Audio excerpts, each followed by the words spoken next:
नमस्कार दोस्तों, take scan के एक बिल्कुल नया फ्रेश और एक्साइटिंग एपिसोड में आपका बहुत बहुत स्वागत है।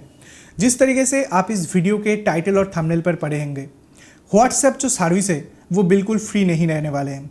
व्हाट्सएप के अंदर अगर आप किसी को मैसेज करते हैं, व्हाट्सएप पर ऑडियो कॉल करते हैं, वीडियो कॉल करते हैं, हो सकता है कि आने वाले टाइम के अंदर व्हाट्सएप आपको फ्री देखने के लिए ना मिले।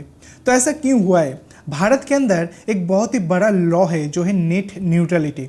अब ये नेट न्यूट्रलिटी क्या है और जो टेलीकॉम कंपनी है वो चाहते हैं कि भारत के अंदर नेट न्यूट्रलिटी को ख़त्म किया जाए। बहुत सारे देश के अंदर नेट न्यूट्रलिटी नहीं है।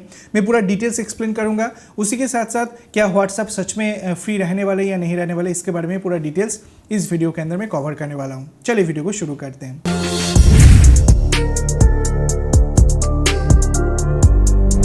देखिए, सबसे पहले कॉन्सेप्ट को समझते हैं कि ये नेट न्यूट्रलिटी क्या है। नॉर्मली जब भी आप इंटरनेट को यूज़ करते हैं, मेनली आप एक डेटा पैक को डलवाते हैं। फॉर एग्जांपल, टेलीकॉम कंपनी के अंदर आप 239 का रिचार्ज किए, डेली आपको 1.5 GB का डेटा मिला। तो ये जो 1.5 GB डेटा है, आप कोई भी वेबसाइट यहाँ पर खोलो, हर एक वेबसाइट यहाँ पर खुल जाते हैं। क्यों खुल जाते हैं? क्योंकि भारत के अंदर नेट न्यूट्रलिटी है कि टेलीकॉम कंपनी कोई भी वेबसाइट को एक्स्ट्रा प्रायोरिटी नहीं दे सकता। हर एक वेबसाइट सिमिलर स्पीड के ऊपर खोलेंगे और खुद से कोई भी वेबसाइट का जो डोमेन है उसे ब्लॉक नहीं कर सकते। रिलायंस जियो के साथ फॉर एग्जांपल अमेजोन का एक पार्टनरशिप हो गया, ठीक है।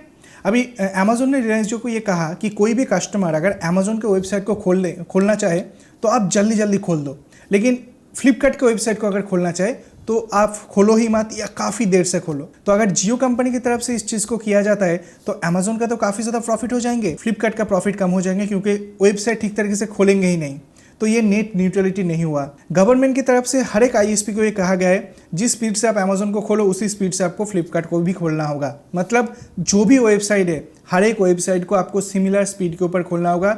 आप खुद से कहीं पर ब्लॉकेज नहीं लगा सकते। अगर वेबसाइट के अंदर कुछ प्रॉब्लम्स है, वेबसाइट के सर्वर अगर काफ़ी ज़्यादा जाम हो जाती हैं या काफ़ी ज़्यादा हेवी लोड आ जाते हैं, तो उस टाइम के अंदर वेबसाइट स्लो खुलते हैं, तो वो वेबसाइट का प्रॉब्लम है। आपको सिमिलर स्पीड के अंदर वो खोलना होगा। उसी के साथ साथ व्हाट्सएप के थ्रू या टेलीग्राम के थ्रू आप ऑडियो कॉल वीडियो कॉल यहाँ पर करते हैं, तो ऑडियो कॉल वीडियो कॉल करने के लिए ज़रूरत होते हैं इंटरनेट का। तो आप ऐसा भी नहीं कर सकते कि अगर व्हाट्सएप के थ्रू किसी ने किसी को कॉल किया तो उस कॉल को आप ब्लॉक कर दो, क्योंकि आप इंटरनेट सर्विस यहाँ पर प्रोवाइड कर रहे हो। डेटा तो खर्च हो रहा है आपका, मतलब टेलीकॉम कंपनीज का डेटा खर्च हो रहा है, लेकिन कॉलिंग कर रहे हैं एक व्हाट्सएप अकाउंट से दूसरे व्हाट्सएप अकाउंट के अंदर, तो ये कॉलिंग भी ब्लॉक नहीं किया जा सकता due to net neutrality. Telecom company का ये कहना है भारत के अंदर 5G सर्विस आ रहा है और 5G सर्विस आने के बाद ये जो नेट न्यूट्रलिटी का सिस्टम है इसे हटा दिया जाए। क्यों हटा दिया जाए? देखिए, कॉलिंग के लिए, एसएमएस के लिए टेलीकॉम कंपनी पहले चार्ज लेते थे, बहुत ज़्यादा चार्ज यहाँ पर लेते थे, लेकिन जब से ये ऑनलाइन सिस्टम के ऊपर आपको कॉलिंग करने का सुविधा मिल गया, तब से लोग व्हाट्सएप के थ्रू कॉल कर रहे हैं, टेलीग्राम के थ्रू कॉल कर रहे हैं, फेसबुक मैसेंजर के थ्रू कॉल कर रहे हैं। इंटरनेट तो टेलीकॉम कंपनी खर्च हो रहा है, लेकिन कनेक्टिविटी जो इसी एप्लीकेशंस के अंदर हो रहा है, तो उससे जो रेवेन्यू टेलीकॉम कंपनीज को मिलना था वो उनको नहीं मिला। टेलीकॉम कंपनीज का कहना है हम करोड़ों रुपए इन्वेस्ट कर रहे हैं पूरे तरीके से इंफ्रास्ट्रक्चर बढ़ाने के लिए, लेकिन जो कॉलिंग एसएमएस से हमारा जो रेवेन्यू आना था वो यहाँ पर नहीं आ रहा है। तो इसी कारण से गवर्नमेंट को नेट न्यूट्रलिटी को हटा देना चाहिए, ताकि कोई भी व्हाट्सएप कॉल यहाँ पर नहीं किया जाए, किसी भी जो OTT कॉल है वो यहाँ पर नहीं किया। व्हाट्सएप, टेलीग्राम इसे OTT कहा जाता है, ओवर द टॉप कहा जाता है, तो ये OTT कॉल यहाँ नहीं किया जा सके, या अगर कोई करना भी चाहते हैं तो वहाँ पर वो चार्जेबल और ये पूरा चार्ज जो वो टेलीकॉम कंपनी को मिले। चीज़ समझ रहे हैं आप क्या कुछ चीज़ हो रहा है? तो गवर्नमेंट की तरफ से इसे कम्प्लीटली डिनाई कर दिया गया है। जब ये प्रपोजल गवर्नमेंट के पास रखा गया, department of telecommunication, telecom regulatory authority of India, उनके पास जब रखा गया तो उनकी तरफ से डायरेक्टली इसे डिनाई कर दिया गया।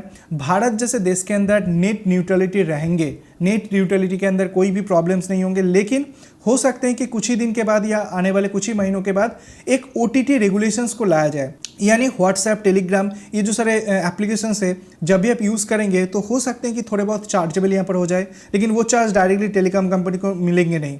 अगर ये चार्जेबल हो जाते हैं तो लोग डायरेक्टली टेलीकॉम कंपनी के साथ ही कॉल करना ज़्यादा प्रेफर करेंगे। तो यहाँ पर कुछ रूल्स एंड रेगुलेशंस आ सकते हैं, कुछ स्ट्रिक्ट हो सकते हैं रूल्स एंड रेगुलेशंस, लेकिन वो आएंगे काफ़ी जल्दी। लेकिन ये जो नेट न्यूट्रलिटी का सिस्टम है ये भारत के अंदर जाने नहीं वाले, और ये काफ़ी ज़्यादा वेलकम स्टेप है। भारत के अंदर किसी भी कंपनी को ज़्यादा प्रेफरेंस यहाँ पर मिले ऐसा बिल्कुल भी नहीं होंगे। भारत एक डेमोक्रेटिक देश है, और जैसे हर सिटीजन को समान राइट्स है, ठीक सिमिलर तरीके से हर कंपनी को भी समान राइट्स यहाँ पर होना चाहिए। तो इस मोटिव से गवर्नमेंट की तरफ से ये जो नेट न्यूट्रलिटी हटाने का जो रिक्वेस्ट यहाँ पर किया गया था, इसे कम्प्लीटली खारिज कर दिया गया। आपको क्या लगते हैं? आपका क्या ओपिनियन है? क्या भारत के अंदर नेट न्यूट्रलिटी रहना चाहिए या नहीं रहना चाहिए? आप कमेंट सेक्शन में कमेंट करके बता सकते हैं और इसका कारण भी अगर आप एक्सप्लेन करते हैं तो काफ़ी बढ़िया होता है। तो ये सारे अपडेट्स हमारे पास निकल के रहा था, छोटा सा वीडियो बनाकर आपको बता दिया है। अगर वीडियो पसंद आया, कुछ नई जानकारी मिला तो वीडियो को लाइक कीजिए, वीडियो को अपने दोस्तों के साथ शेयर कीजिए, चैनल को सब्सक्राइब करके पास में आइकन को दबाना बिल्कुल भी मत भूलिए ऐसे इंटरेस्टिंग वीडियो डेली बेसिस देखने के लिए। Thanks for watching, bye and take care. आपसे कुछ मुलाकात तो ऐसे कोई नया वीडियो के साथ, तब तक के लिए दोस्तों अपना ख्याल रखिएगा।